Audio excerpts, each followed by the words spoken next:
Welcome back to the Entrepreneur Studio podcast. This episode is the concluding segment of our roundtable discussion on building high-performing teams. In part one of this conversation, we discussed the difference between lived versus aspirational values and how to discern healthy from unhealthy tension in our teams and organizations. Today, we're taking it a step further and looking at the importance of humor in our businesses, cultivating mutual accountability, and how to live out our values in the midst of challenging circumstances. My guests again are multidimensional leader and Fortune 500 executive Vince Lombardo, the founder and chief strategist at Revisionary, Celine Williams, and co-founder and managing partner of Mudita Venture Partners, Josh Linkner. And I'm your host, Chris Allen, the head of marketing at Global Payments and the founder of the Entrepreneur Studio podcast. Thank you for listening, and be sure to see the show notes for the links to resources on how we can help you run and grow a better business.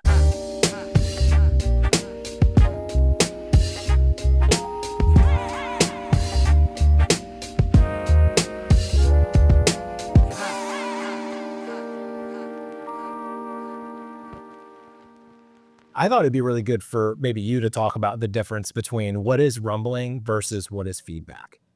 Well, and I'm going to say that this is how we kind of defined it inside of Heartland. This was defined for this purpose. Someone can take these things. You could read Brene Brown's book and be like, they're the exact same thing and we're going to implement it that way. Great. Do whatever you need to do. Yeah.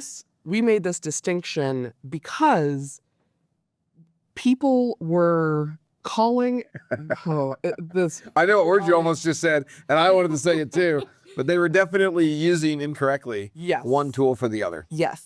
And this is an example of us evolving what we built. Absolutely. And learning, we have to be really clear on what these things are so they're used effectively.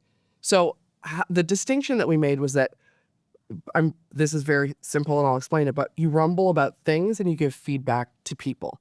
So if you're having a conversation about a business or a disagreement, or you need to find alignment, or we're figuring out the best way to do something, but it's tense and we're not on this, that's a rumble, right? Like there is a thing, an idea, a conversation, that's a rumble. It's a difference of opinion about how to do something. Exactly. Yep. But if I'm going to tell you that by the way, feedback is both, constructive and positive feedback. So it's not, but if I'm going to tell you either you've done something amazingly well and I want you to do more of that, or that behavior was not great, didn't get the outcome, that's feedback. And that's a really different setup to the conversation than rumbling.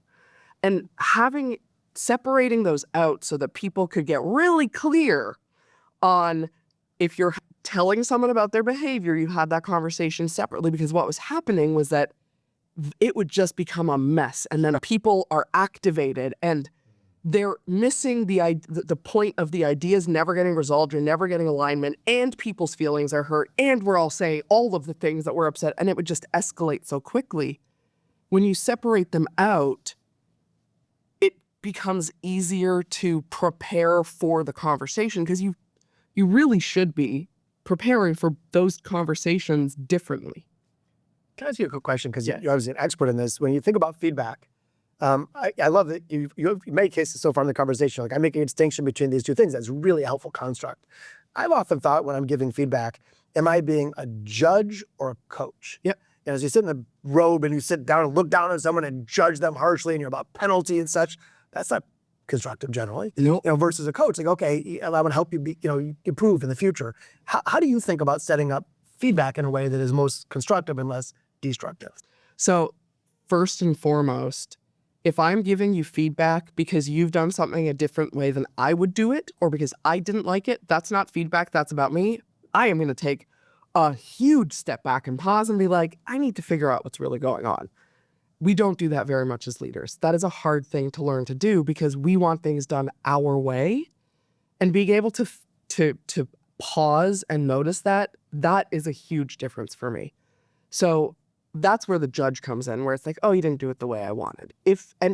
So first and foremost that. Secondly, if I'm not able to give you feedback in a way, or I can't position the feedback or express it in a way that's actually about you and being valuable to you, I'm also probably going to take a huge step back and think about, is that really feedback? I always think of feedback is about helping the other person be their favorite version of themselves, right? To use that language, but to be the best version of themselves. So that is, what are the things that you're doing really well? What are your strengths? I'm going to give you that feedback and acknowledge you for that and pause and be like, that was really great. I know I've done this with you many times where I'm like, can we pause and just what you did and how you're showing up, that's huge. Let's acknowledge it. Let's take a moment, because we don't get a lot of positive feedback and it is really important. So that is the first thing I would say. And when it's constructive, about that, when it's constructive feedback, I want to make sure it's expressed about the behavior and what could be a better outcome for you. And it may be something that someone doesn't want to hear, and I have to be okay with that. Yeah. And I have to get consent to go into the conversation. Because that's the other thing, is we often give feedback when we're reacting, not when we're actually being thoughtful about setting up the conversation. That's a terrible way to give and receive feedback. Nobody likes that, but it's why we avoid feedback conversations. We also only think of feedback as when we've done something wrong. Well, if we create a pattern where we're giving feedback in an ongoing way, good and bad, constructive and positive, whatever you want to call it, we stop avoiding those conversations because we know it's in service of us getting better. That's so good. I always wonder even like the name of things. So it should be called feedback because we're so triggered by that word, Yeah.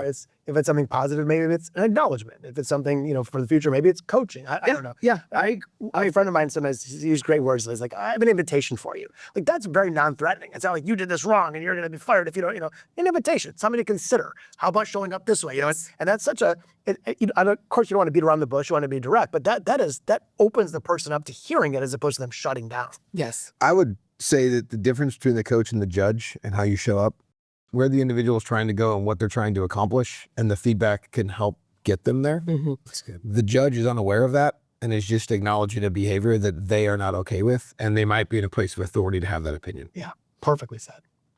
But I think that's often why leaders don't get feedback the same way that, let's call them frontline employees. Because everyone's scared to tell the guy above them. Exactly. Yeah. And it has to start with, so I think cultures of feedback, and by the way, I also hate the language of feedback, but we all understand it, which is the problem, right? So we keep using it, but coaching I think their acknowledgement, I think there is better language day to day. Yep. But the idea of feedback, we all understand.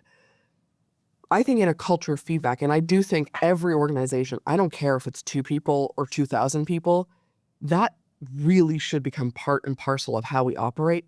But it has to start with leaders being open to not only giving feedback, because every leader's like, I can pass judgment on everyone around me. It's my job. It's my job to judge everyone. But it has to start with them inviting feedback and consistently, because people are not going to be comfortable the first few times it happens, maybe the first 25 times it happens, but consistently inviting it and responding to it and doing something with it, even if it's to say, I appreciate that. I don't know if that is, I don't know what I will do with the information you shared with me, but I really appreciate you sharing your perspective and the impact it had. But some acknowledgement and doing something with it, it has to start with leaders. Otherwise, what you're doing is you're creating a culture of judgment where the leaders get to pass judgment on everyone else's behavior, but they're up on their thrones and pedestals like, no one can tell me what's wrong with me or what's good about me either. Sounds like what you're doing is you're creating psychological safety when you do that. Yep, absolutely. I think another thing is there are people who will turn on the afterburners to get to a leadership position in order to avoid having to be in that position of only receiving feedback. Right? Absolutely. And that is where politics and all those things sort of show up. And I want to talk about cultural norms because there are things like when you define sort of attributes of your culture and how you want to operate. You got your values, you have your ways of working. There are things in the culture that aren't necessarily expressed. They just sort of happen. I think it would be helpful for people listening to hear some of those stories, just bubble up some of those stories and be like, here's something we identified as a cultural norm that was going on. Like politics, this is sort of the dark side of everything that we're talking about because there is a dark side to cultures. There are things that happen. Yeah. even as a result of installing a lot of these tenets and things like that, what are some of the things that, maybe y'all have seen that have been cultural norms or subculture sort of things that have happened, especially in larger organizations? We did a little something funny years ago. In our case, I had a company called ePrize. We were very far ahead. The largest interactive promotion agency kind of busted through. We didn't have a strong number 2 competitor. And I realized that often greatness is achieved in the face of adversity, great sports teams or business rivalries. And so I made up a fake competitor. So it became part of our culture. We had a full company meeting. I said, I'd like to introduce you everybody to the Slither Corporation. Slither was our fictitious nemesis, like the made up bad guys. We created a logo. Remember the Enron E? It looked like it was an S in the Enron E, so it had their own logo. And Slither, I explained to the team, there was a company out there, they're faster than us, bigger than us, more effective, better customers. They were like our ideal competitor that never had a down quarter. And we'd sometimes learn from Slither, like, what's your counterpart at Slither doing differently than you? And it became an instructive way to help us kind of cut through some of the noise. For example, we'd say like, hey, instead of saying, before Slither, we need to shave 2 days out of our production time. How do we do that? People get clammed up. I don't want to say the wrong thing. I don't want to look bad. So we'd say something like this. Our spies at Slither just got a report that Slither shaved 2 days out of their production time. What do you think they did over at Slither to do that? And all of a sudden, like, the whiteboards were filled with ideas because we took judgment and fear away. But the one thing that Slither was worse on was our values. So we created these little cartoon characters that were the opposite of our values. So for example, there was one character, his name was Lou. His last name was Pole, get it? Loophole.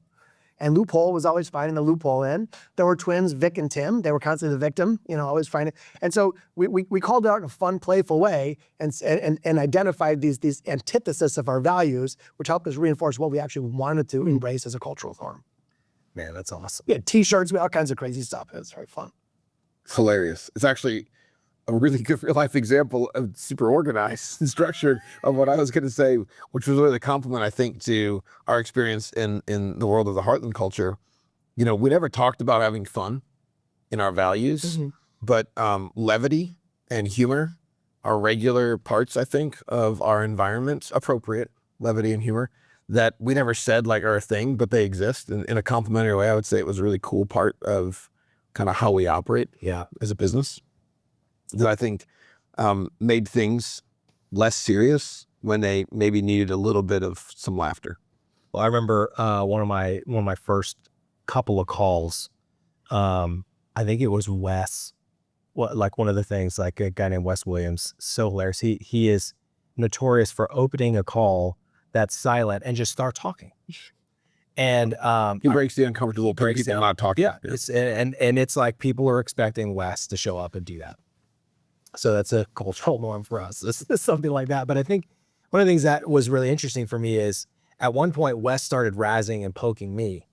And Vince kind of paused and was just like, hey, before you potentially get offended, Chris, this means that if things are going well. If it wasn't happening, and I was like, okay, that is not defined in the Heartland way, but it is something that tends, tended to happen. I think one of the things that I think that we've talked about a lot, just about the culture that we work in every day, has been this idea of something I brief people when I am in any type of interview. I'm going to say, we need to have a conversation about what it would feel like for you to be in a feelings first organization. Because it's not a performance first organization, even though we hit numbers. There's a lot of feelings going around. And that is one of the things that I think is, can be a big challenge, is like, if you live out of your feelings, it's not always reality. And those are some of the things that I think that we wrestle with. And it is a cultural thing in our culture, is this sort of, I'm in my feelings. And I think one of the things that has helped with pressing through that has been having the tool set to ground people, right? But I think that's a part of our subculture, is there's a lot of feelings. I know your coaches experience this on a regular basis. So yes, they do. But I would actually say, here's where I would challenge you. I think every organization is a feelings first organization. You think so? Because everything that we do as humans starts with feelings. The difference is you don't talk about them in most organizations, and you pretend they don't exist. So you have toxic behaviors, you have other behaviors that show up around it. The feelings are still there, you're just not talking about them. I think it is really different when you talk about feelings. I think when you put relationships first, you have to talk about feelings. Yeah. I think the messiness comes because not everyone, one, can identify the feeling they're feeling. Two, knows how to sit with the feeling they're feeling to, turn it into a behavior that is going to accomplish what they want it to accomplish. And then three, actually go and execute that behavior or clean up or figure out what's going on and circle back. Not everyone can do that. That's the challenge, I think, in this organization, is that there are people who do that really effectively. There are people who learn how to do that very effectively. And then there are people who are like, I don't feel feelings because there's no crying in baseball, and I don't need to bring my feelings to work because that's not a thing that happened. They're always there. Every decision we make starts with feelings. I think that's good. One of the things that I love that you talk about is with your invitations, like, hey, the whole person comes to work. Yeah. So I think one of the things that we do as well is there's a lot of, there's maybe more depth in the conversations because like, hey, what's going on with you? Yes. And I think a lot of the leaders, right, it's something you do well. It's like, hey, what's going on with you? What, it isn't just checking in on like, how are the kids, right? Well, and I will say, I think that you are, and I'm going to compliment you, don't get used to this. I think you are a very consistent example about caring about the whole person as a leader. And you always, since I've known you from the first time we met in person, you've always shown up that way. That's not comfortable for some people, but you're so consistent about it and you can see the depth of relationships that you create as a result. And that has enabled that inside the organization, because to your point, and inside your team, but to your point that you said earlier, you want to work with people you like and you actually feel connected to. I think that's the ideal. I was said last night at dinner, I was like, I want to coach with, I'm probably a terrible coach because I don't have the boundaries that coaches are supposed to have in certain ways, because I actually want to connect with people. And I think it makes me better at the work that I do with, whether it's with cultures and organizations or individuals or teams, because we are all whole, real people showing up and looking to connect. And you have always been a great example of that, of really owning it and being okay to ask deeper, more connected questions than the usual, like, hey, how's the wife and kids doing at home? Cool, next thing. Yeah, I appreciate that. I've been trying to ask, I'd love to hear some of yours. I've been trying to ask better questions. Let's say, because like, how are you doing? Fine. Like that's like, why even talk? That's the only thing to say. So I've been saying things, depending on how close I'm with someone, instead of like, hi, how you doing? I'm like, what are you excited about this week? Like, that's kind of fun. Like that's gentle. If I know someone a little bit better, I might say, what's been weighing on you? Are you struggling with anything recently? And just again, based on the depth of the relationship, but you invite a very different conversation, even when you say, what are you excited about versus how you doing? Yeah. But what are some of the questions that you ask people to create those deep connections? I think that I was born a really curious person. There are stories about me in carpools where I just didn't stop asking questions to the point that people like wanted to get me out of the car. So they drive to our house first, even though it was the hardest one to get to.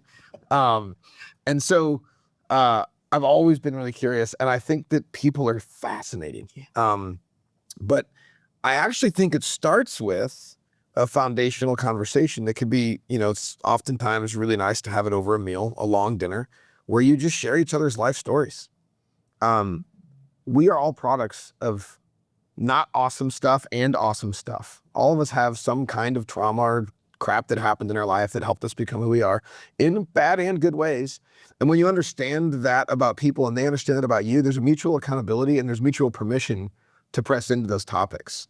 And most people's life stories, if they're willing to be vulnerable enough, and if not, you can ask other questions to get it out, involve some of those really hard things that may be current. And if they're current, you don't have to have a bag of questions because you're just checking in on how that thing's going, And for each of the people that you get that deep and that real with, it's not hard to stay there. I think the harder part for me is like, how do I take a 1 hour one-on-one and after 10 or 12 minutes, like get to the things about the business, because there's so much going on in people's lives. Little things like dropping kids off at college and big things like divorces are equally tough for some people. And creating space for people to just know that you know about that does two things. One, it lets you really care about the individual at a different level than like, did you do your job this week? But two, it doesn't allow either of you to hide. And when you can't hide from each other and accountability exists to perform, that I have not found another path to. When everybody knows what's going on in my life, what I'm struggling with, I can't use it as the excuse for why I'm not doing my thing, and vice versa. And I think there's value in that mutual accountability because it comes with a foundation of respect and genuinely caring about the other person. Now, the truth is you can't do that with 10,000 people. You could probably do it with 10 or 20. And at the end of the day, that's the center of influence that just about any leader actually needs in order for the organization to thrive. So I don't have a bag of tricks as much as I do just like, I really genuinely want to get to know the person. That's far better than a bag of tricks. That's awesome. So I just want to speak to something that you mentioned. We were talking about the accountability inside those conversations. Yeah. I think that there is often, and we've seen it in this organization early on, there is a lot of tension between, or there can be, there doesn't have to be, a lot of tension between accountability and the relationship side. So people either go real heavy on the accountability and every conversation is only about, did you hit your numbers? Did you do this? It's that checkbox. And there are some leaders that probably are still around, but definitely were around there where that was where they focused. Or they're so heavy on the relational connectedness that there's no accountability inside of it. And what you're talking about is a balance of where you know enough, you know about the person, you're showing up, you're making space for that. But that actually enables the accountability, not only in a personal way, but in a business way as well. And that is magic. And I think that is what more leaders and organizations and cultures should be aspiring to create, is that balance. And it's going to be messy getting there and figuring out there's not one way to do it. But finding that balance is really the key to people doing their best work and being their best selves in whatever you're looking for. One of the things that I experienced, coming to this organization is I was probably going through the dark night of the soul, the worst part of my entire life when I started working here. And the reality is I could have kept that a secret and hidden and not, and it would, I would not have succeeded here. Which you tried to do at first because the nature of your history and other cultures was to not talk about that. Don't talk about it. And one of the things that I learned, because I like what you said about this sort of sphere of influence where you can really invest in about 10 to 20 people. In order to get 10,000 people to operate in sort of a cohesive sort of way, and the way that we're designing, that we want people to live, other people have to live that way. Yes. And one of the things that I think has been really helpful for me is the trust that sort of anchors all of this kind of stuff takes some time to get you. I'm a speed to trust kind of person. It's sort of like if I meet you, I tend to trust you until you've proven that you're not trustworthy. And I think that there's a lot to be said about this organization where I didn't have to keep my ugly a secret, and no one used it as a weapon or I didn't use it as a shield. Yep. And I think that that's one of the other things is weaponizing or using these attributes as a weapon or a shield, I think is another danger zone. Absolutely. Sort of thing that can happen. And I think one of the things that I love about a lot of what you do is there's a lot of playful sort of animated way that you sort of express and expect your portfolio of companies and founders to express themselves. Why did you land on such approachable sort of animated role-playing type of ways of working? Well, I think back to what you said, we're all feeling people. And so try to think about, and we talked about empathy earlier, how's it going to land? So if I'm said, these are the edicts and I'm pounding the table, like that's not going to land well. And I know how that would feel for me. It'd feel awful. And so I think it's having a sensitivity about how is something going to land. And can you even approach a non-traditional way, sort of become memorable and part of something that is legendary as opposed to something that's a beatdown. I was trying to do playful things, but one time we had a good quarter and I wanted to reward everybody, with the bonus. The problem is I had about 500 people and all I could afford was $200 a person. It's kind of a lousy bonus. Like I didn't want people to, it was coming from a good place, but I didn't want people to feel slighted. So like, all right, what can we do differently? And so it was a Thursday afternoon. I unplugged the servers. I turned the phones off and said, team, I'm kidnapping the company. So I took everyone to the closest Best Buy, gave everyone a $200 gift card and said, you have to spend it right now. Pandemonium erupts. People are flying up and down the aisles. We overran the cashiers. But it's funny, like a bonus that would have been forgotten 10 minutes after being issued became part of corporate legend. I mean, years later, people were still talking. Good morning, took us to Best Buy. Yeah, we kidnapped the company. And so I do think that there's an element of playfulness that can be disarming, like humor, and allow things to sink in at a deeper level. Yeah, it's really good. We've talked about, I'd say, an enormous amount of sort of defining cultures and, living in our values and things like that. I'd like to hear from each of you, like how would you sort of frame some of these as either takeaways from the conversation or things that you really want someone listening to this to what points do you really want to land? Start with you, Josh. Sure. One thing we didn't talk about that I think is crucial. It's one thing to live values when things are going great. Yeah. Hey, everybody be generous because we had an awesome time. Like, what about when they're not going great? And so I think the real challenge of a leader is to live your values through adversity. And I'll just give you a quick personal story. I set up at our company a terribly designed bonus structure. It was basically as if we had $40 million that particular year in revenue, everyone got like a big bonus. If we missed it by 1 penny, everybody got nothing. It was a binary bonus system, terribly designed, my fault. Anyway, it worked. Like we had monitors up around the office and we're all gunning for it. So actually, December 30th, I get an email from my head of sales. Josh, good news, $40,200,000. And I was elated. It wasn't about the money. It was about this shared sense of achievement. And I was proud of my people. So I instantly fired off an email. Congratulations. We hit it. Everyone's getting their bonus. And it was this big elation and hugs and such. Anyway, so it's meant to be paid about 45 days after the start of the year because that's, Okay, so I get a knock on the door from my CFO. Turns out we double counted a deal. And also we didn't figure in for a cancellation. So instead of just hitting the bonus, we just missed it. So that's a problem, So I go to my board of directors, smart fiduciary team. I'm like, hey, instead of just hitting it, we just missed it. And they're like, great news. We don't have to pay a bonus this year. The problem is I already said we were paying this bonus and people put deposits on their kids' camp. Yeah. All kinds of things. Yeah. All kinds of stuff. Yeah. So for the next 2 weeks, it was basically like the Cuban Missile Crisis with me and the board.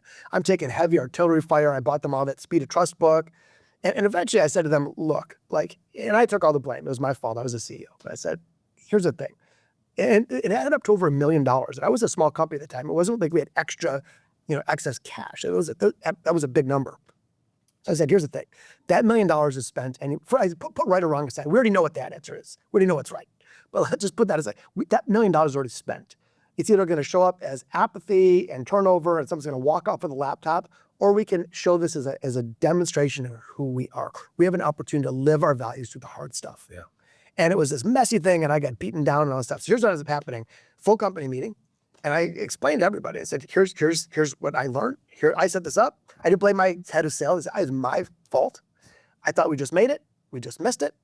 We are adults. We are a performance-based organization. You don't get a trophy for almost getting a Super Bowl, And so I said, so everyone is technically entitled to 0.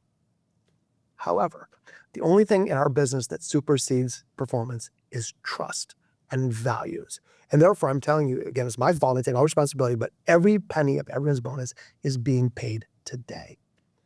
And I had grown men giving me bear hugs. There was tears everywhere and such. And I did it because it was the right thing. I wasn't gaming it out. But oddly, and this is where I'll kind of land this, is that was the best $1 million I've ever invested. Because our retention rate was through the roof in an industry that was not.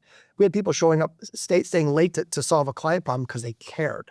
I had people showing up for job interviews and saying, I heard about what you did. I want to work at your company. I never told anybody about it. And so it turned out that this painful, because it was a tough moment, investment in our values paid back massive dividends. And I can only imagine what would happen if I took the easy route and didn't live those values. It would have been the opposite. I don't want to lose the point of his question, but I just want to hit this because I think it might be helpful for people who watch this. Would you look back on that and say that one of your misses prior to that was the board not being aligned with the values? Yeah, it was absolutely. And by the way, the board wasn't being they were just listen, these are adults. You don't give just stuff away for that. They didn't make the number. Yeah. And so, but I didn't invite them into that. And what I told them eventually was, so listen, the issue isn't that we missed the bonus. They could have lived with that. The issue is that I told everyone. Yeah, you made a commitment. You're the CEO. Correct. Yeah. And I said, it's not just going to forget me. It's going to undermine trust in our entire organization. If I don't live those values, no one's going to live those values. Yes. Yeah. It's very interesting. It's really good. Yeah. I heard something yesterday about big M and little m mentoring. Big M mentoring is, somebody that you specifically ask or hire or work with to help mentor you as a leader. And little m mentoring is like the interactions of everyday life that happen in an office, and in relationships at work, and that you need to be in a position personally to be open to learning from the people around you, to recognize that if you yourself as a leader are not pursuing, call it your favorite version of yourself, better version of yourself, whatever the thing is, I don't know that you should be in a position to lead others to do the same. And so I think being aware that you are never fully actualized, I guess is the word, self-actualization. I had a guy one time tell me in the 70s, like, I think I've self-actualized. I'm like, then you haven't. That's kind of the truth, right? That's not true. So people who think they have maybe shouldn't be leading people. Yeah. And so recognizing like the work's never done. And I recognize why we don't want to call it work sometimes, but it is work. Yeah. And it is discomfort. And if you find yourself comfortable, you're probably not doing enough of the work. And I think the more we continue to pursue betterment as individual leaders, the more we create environments for other people to do the same. All right. So Amen to that. beautifully said. Yeah, I think that is, I could not have said that better. That is extremely true. One of the things that we kind of touched on, but it stood out in my mind, so I'm going to say it as something that I'm taking away from this conversation. When you were talking about, there's 10 to 20 people that you can really bring into your circle, I think that recognizing those spheres of influence or circles of influence or whatever you want to call them inside of any organization, and having people who are doing the work, who have that influence, and then, each of those people doing the work, having that influence, I think that is how you scale so much of this ultimately, is having it not be only the CEO's job to hold all of it, or only this leader's job. This is my culture person who is leading culture. That's not real. If you want to scale something like this, it is all about those circles of influence, and it is all about those leaders and those people continuously having those conversations. And we have to just acknowledge that that's real, that it's not one leader or two leaders, or, if the CEO is not doing it, it can't be done. It can be. It's harder. It takes more work. You have to get someone there eventually, but it is all about those circles of influence and how they overlap, and using that to your benefit to help scale these things, I think is really important. I totally agree. I think there's a theme of just maybe an observation that I've seen. The thing that gets in the way of the type of progress that we're talking about is criticism.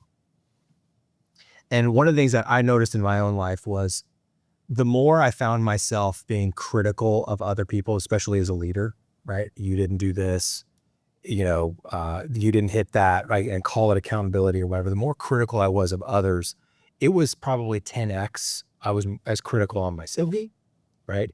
And I've seen that be probably the biggest cancer that has gotten in the way of connection. It's gotten in the way of, becoming the favorite version of ourselves. And it's definitely been a barrier for me. And the number one thing, like, just that I'm taking away from this conversation is something that I think has sort of quelled or quieted my inner critic and external critic has been gratitude. Every single time that I have been like, man, what an amazing tool I heard from Josh. That was so awesome. Or, man, Vince showed up and gave me, feedback or helped me see something that was really great. Or it's the relationships and the tools and the sort of ecosystem, the amount of gratitude that I have to be able to, one, sit down and have this conversation, but two, be able to work in an environment. I don't ever want to work somewhere ever again that doesn't pursue this stuff. No matter what organization, I'm a part of or leading or whatever, but I've seen that gratitude. If I am in that place of gratitude, it tends to make the criticism really die. And I think I am so appreciative of, one, for all of you coming here, and having this conversation. And I really am thankful for everything that, that I've learned and everything that you're doing for other people, because you are making the world better by the things that you're saying and you're doing. And you've had a huge impact on me. And I just appreciate everybody sharing their wisdom and sharing their experiences. So Yeah, thank you for having us. Absolutely. Thank you. yeah, awesome. We appreciate you. Until next time. Da-da-da.